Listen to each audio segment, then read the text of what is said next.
টাকা। এখন আমরা এখানে বিয়োগ করব। 3 বাদ দিলে কত হয়? 2। 2 বছরের মুনাফা বিয়োগ করে কত? আচ্ছা এখানে দেখো 2 বছরের মুনাফা পেলাম আমরা কত? 252 টাকা। তাহলে 1 বছরের মুনাফা কত হবে এখান থেকে? তাহলে 252 কে 2 দিয়ে ভাগ করতে হবে না? 2 দিয়ে যদি ভাগ করি কত হয়? 126 টাকা। তাহলে আমরা এখানে 1 বছরের মুনাফা পেলাম 126 টাকা। 1 বছরের যদি এটা হয় 3 বছরে কত হবে? অতএব 3 বছরের মুনাফা সমান তাহলে 126 গুণন 3, 318 8, 3 দুগুণে 6 রাখে 7, 3 একে 3। তোমার হচ্ছে একের সাথে এখানে বেশি হলো না, 1 বছরে হলে 126 টাকা। তাহলে 3 বছরে কত হবে? তাহলে বেশি হবে না? তাহলে সেজন্য 126 কে 3 দিয়ে গুণ দিলাম, হলো কত? 378 টাকা। 378 টাকা হলো মুনাফা। এখন দেখো এখানে আমরা মুনাফা পাচ্ছি, তাহলে এখন আসলটা বের করো। 3 বছর 1578 বিয়োগ কত? 378 বিয়োগ করে কত? 0 0 1200 টাকা। তাহলে এখানে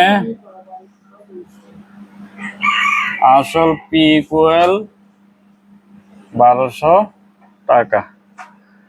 তারপর আর কি কি পাচ্ছ এখানে? মুনাফা আই ইকুয়াল 3 বছরটা ধরতে হবে কিন্তু 378 টাকা।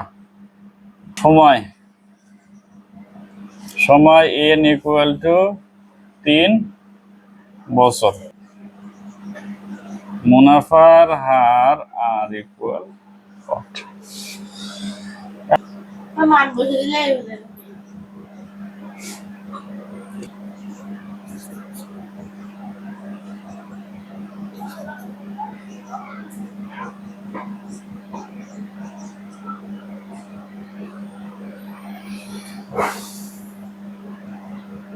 এই দেখো আর কি শতকরা না?